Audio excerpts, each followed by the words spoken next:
Good afternoon, and welcome to the Middle East Forum Speaker Webinar Series and Podcast. I'm Stacey Roman, and I will be moderating this discussion today. Taylor Butch, a foreign affairs analyst with the consulting firm Duco, joined me for a pre-recorded webinar to discuss, will China tip the balance for Iran? Mr. Butch will speak for 15 minutes, then address some questions. As this is a pre-recorded webinar, we unfortunately will not be taking any questions from the audience today. And with that, I will play the discussion with Mr. Taylor Butch.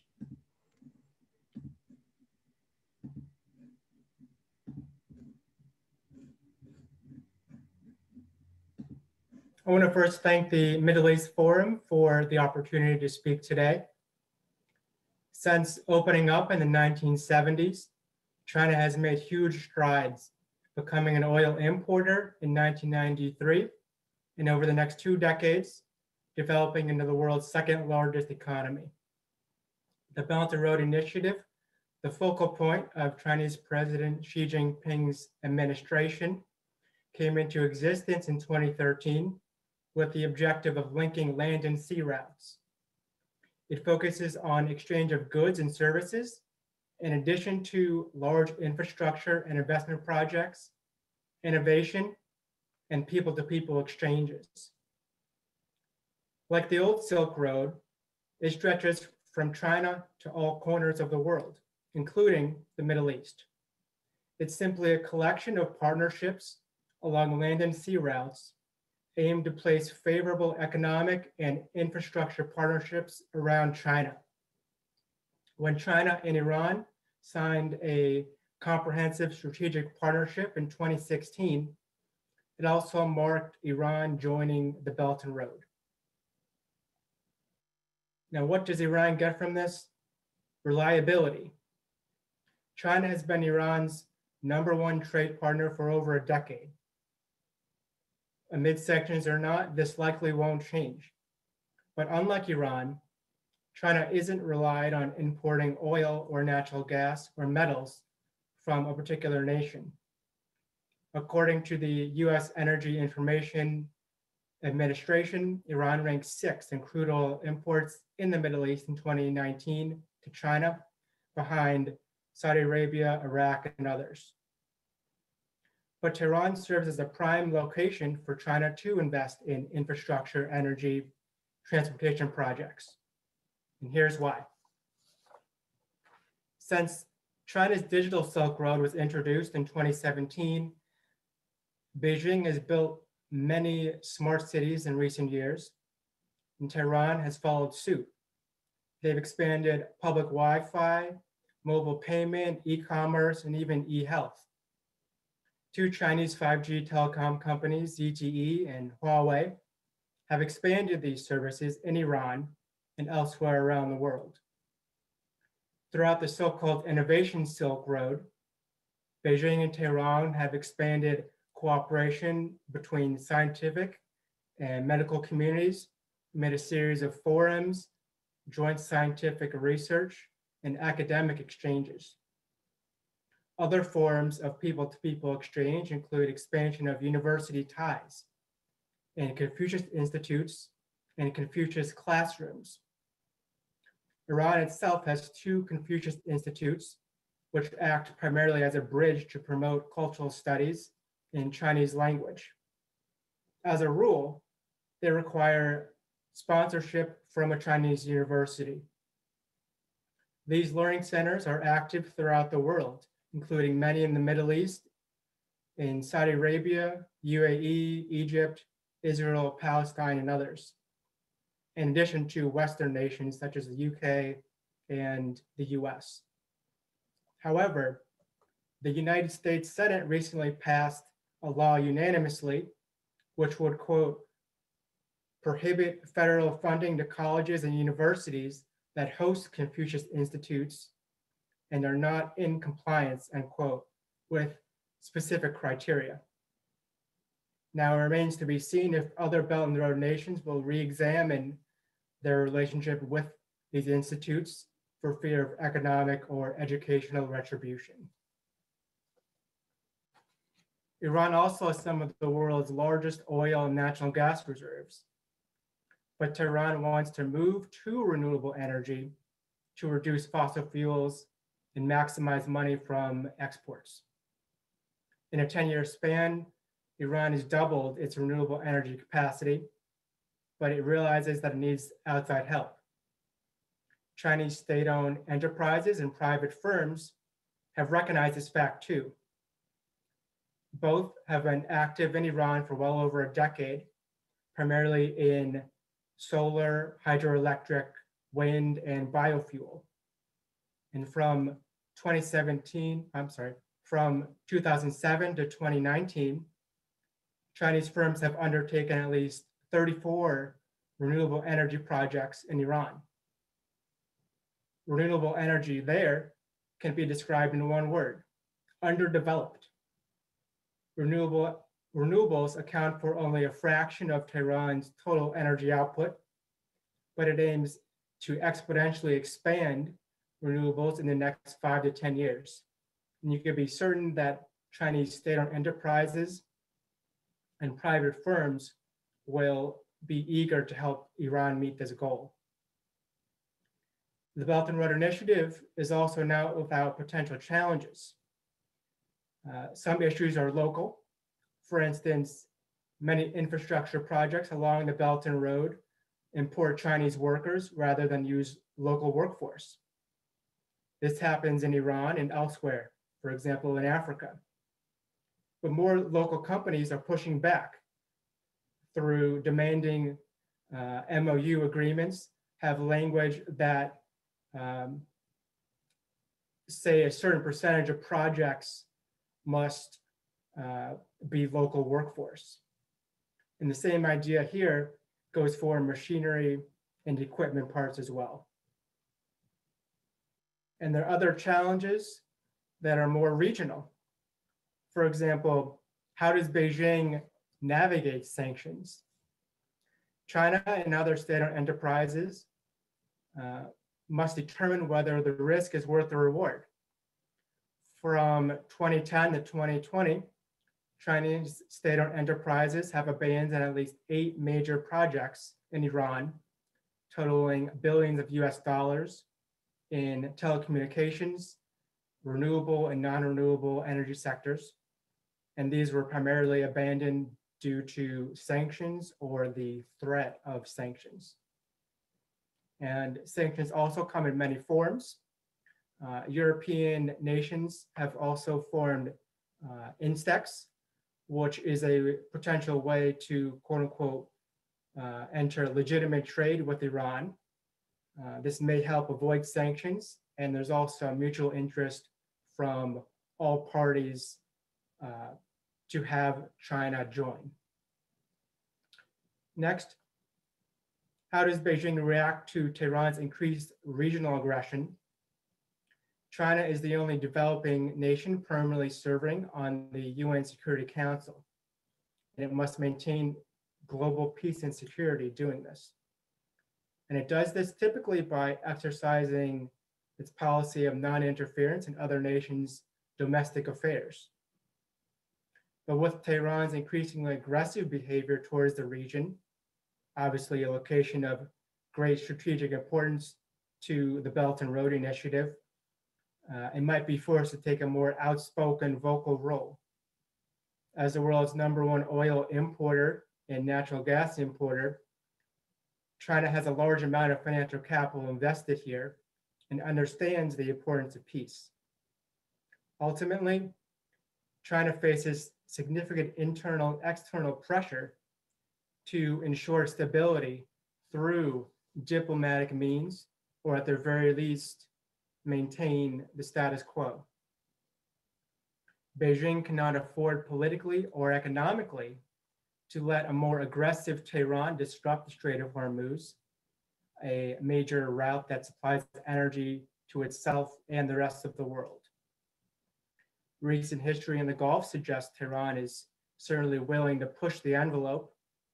For example, regional incidents in the last decade simply involving Tehran and not its proxies include capturing multiple military personnel, foreign military personnel, launching successful cyber attacks against regional oil facilities, among other targets, and of course, the tragic downing of a commercial airline by Iran's military last year.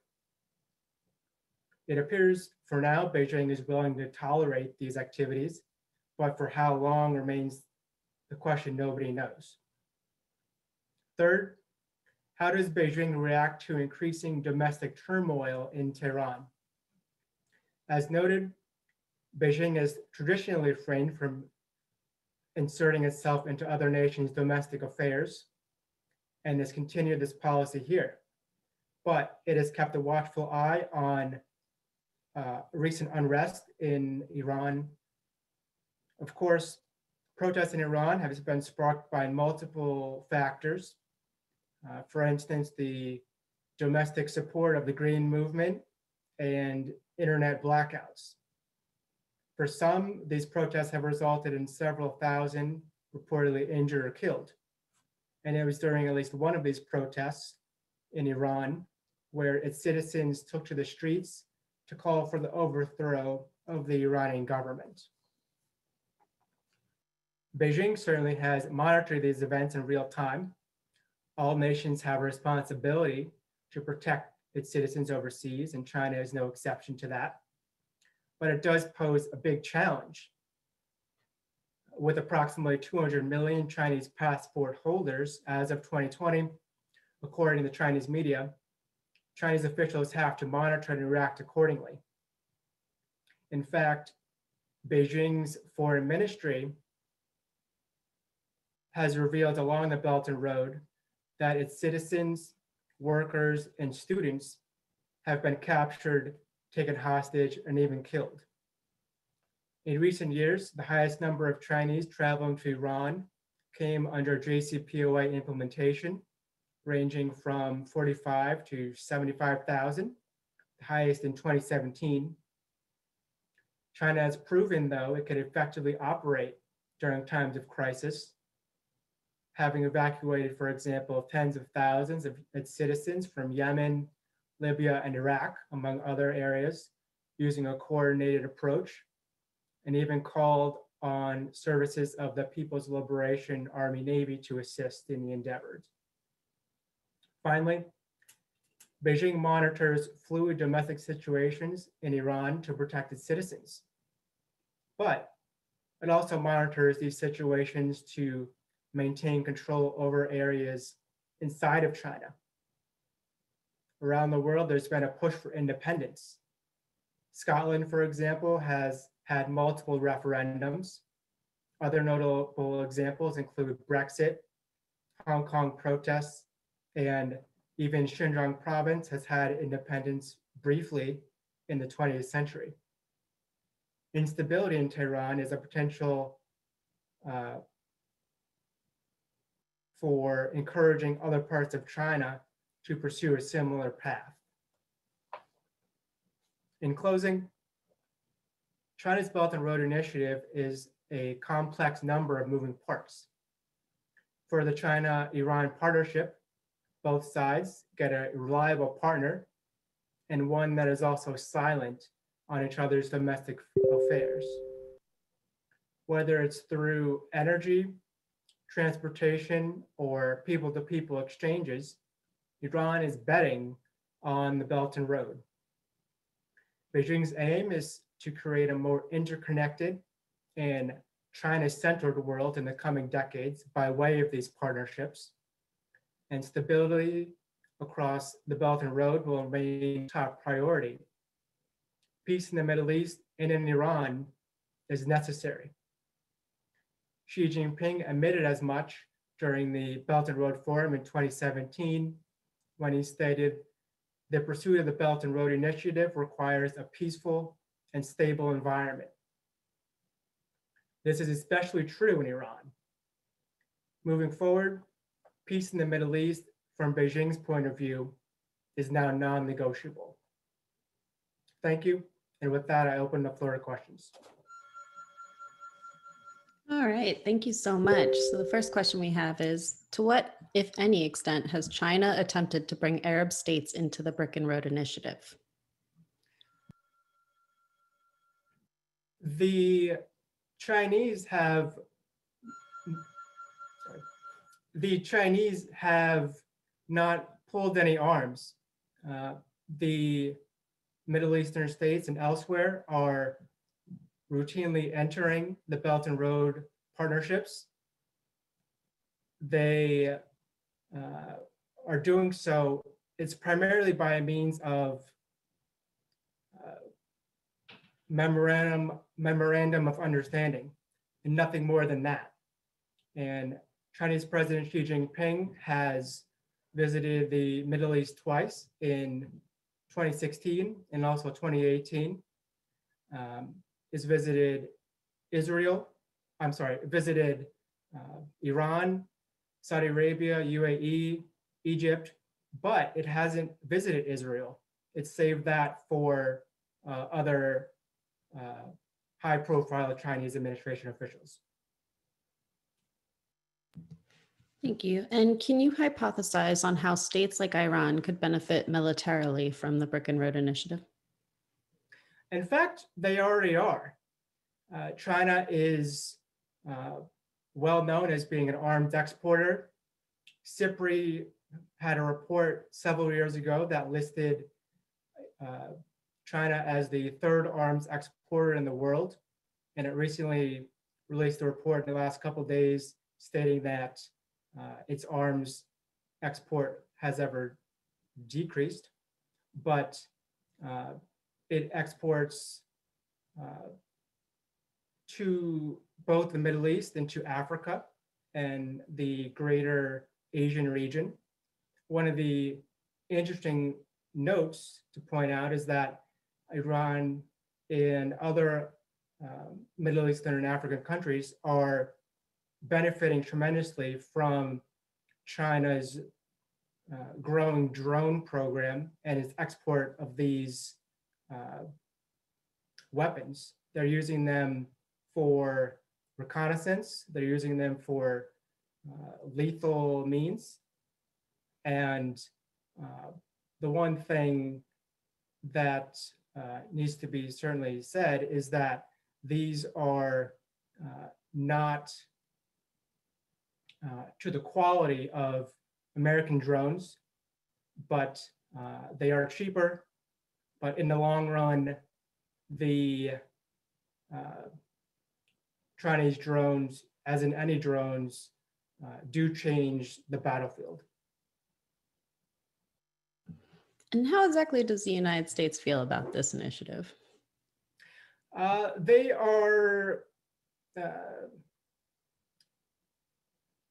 it's definitely piqued their interest.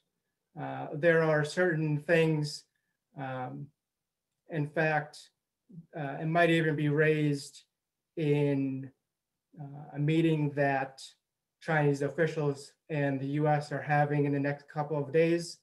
And this may be a topic of consideration during these particular high stakes meetings. Thank you. Are there any competing states in a position to launch a counter initiative in response to the Brick and Road Initiative? The short answer to that is that a lot of these states are understanding that oil is a finite resource and they need to figure out a way to move into the 21st century and beyond. One of these ways is certainly through the Belt and Road. There's been a lot of pushback by the US on the Belt and Road, and other European nations, the UK and Sweden, for example, have chosen to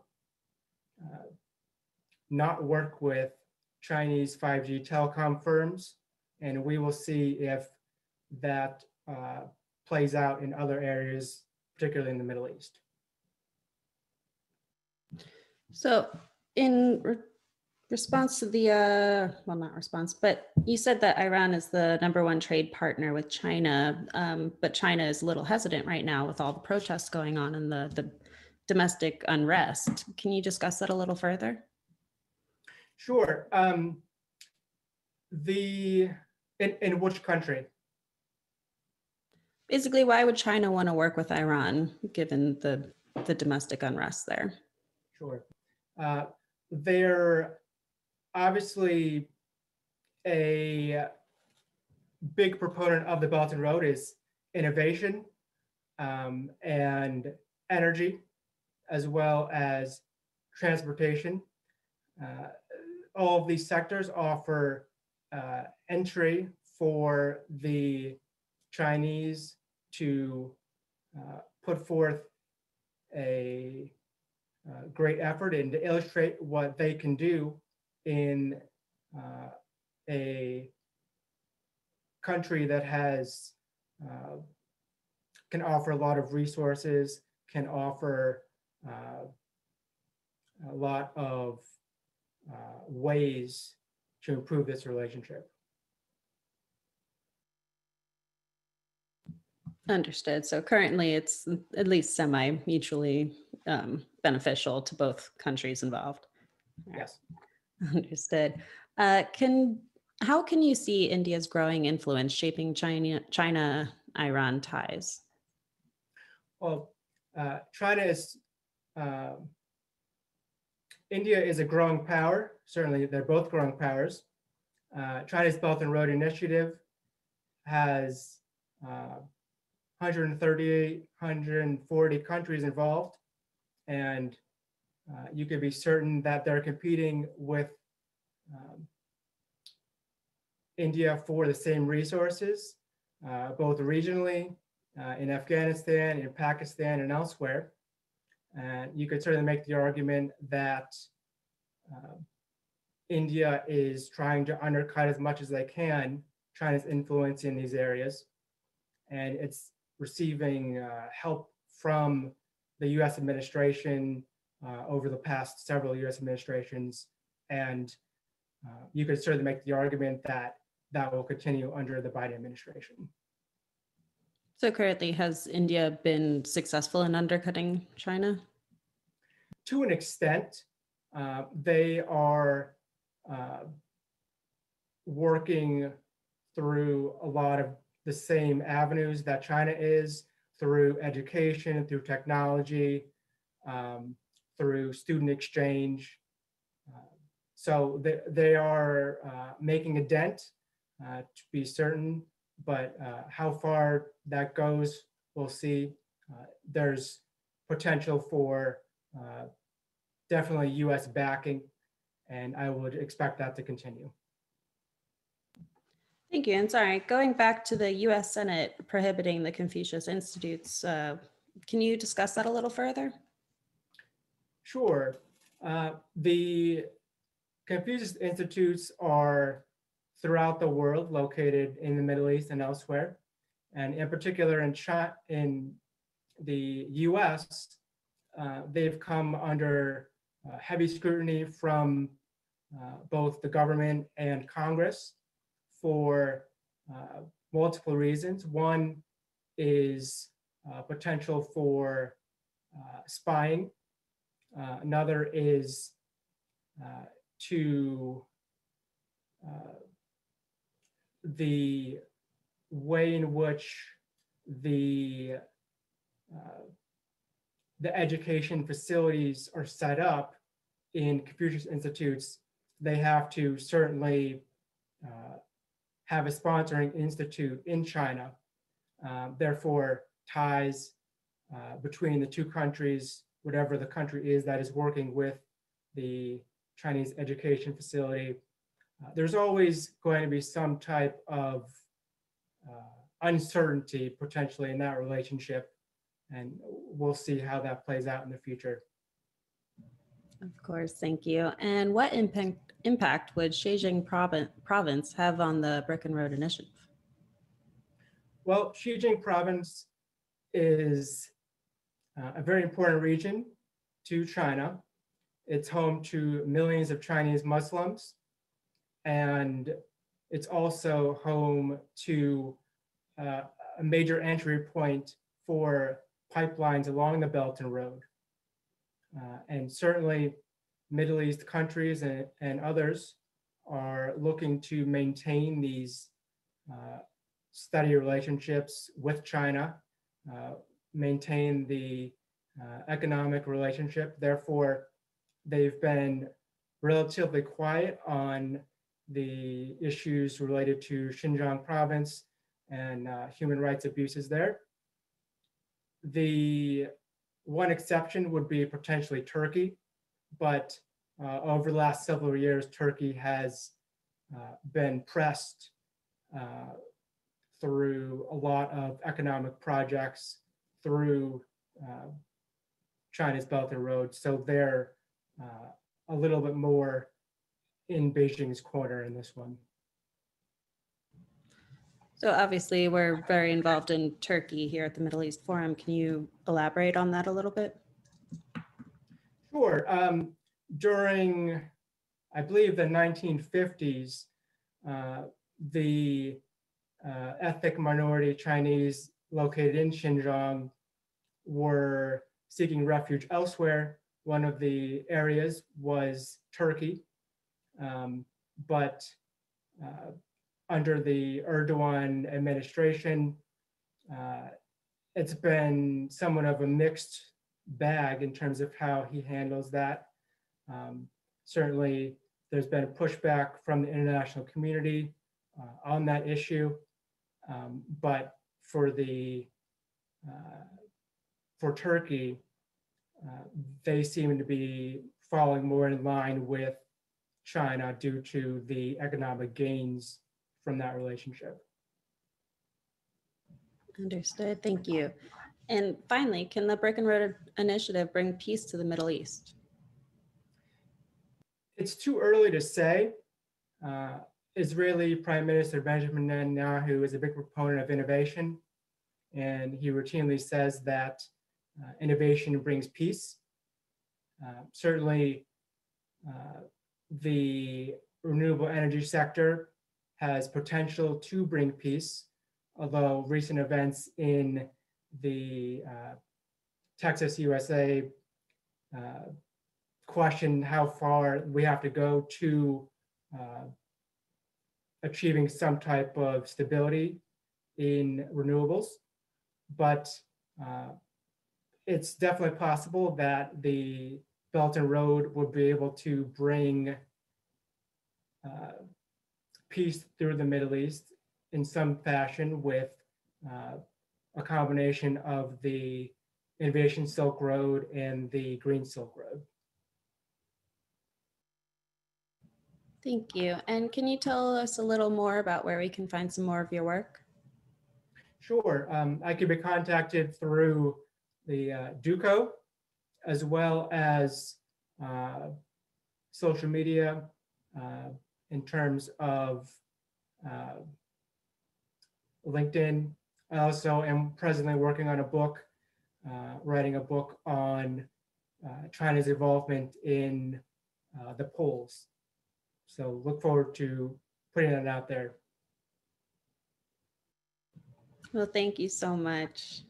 We really appreciate you taking time to speak with us today. Thank you very much, Stacey. I appreciate it.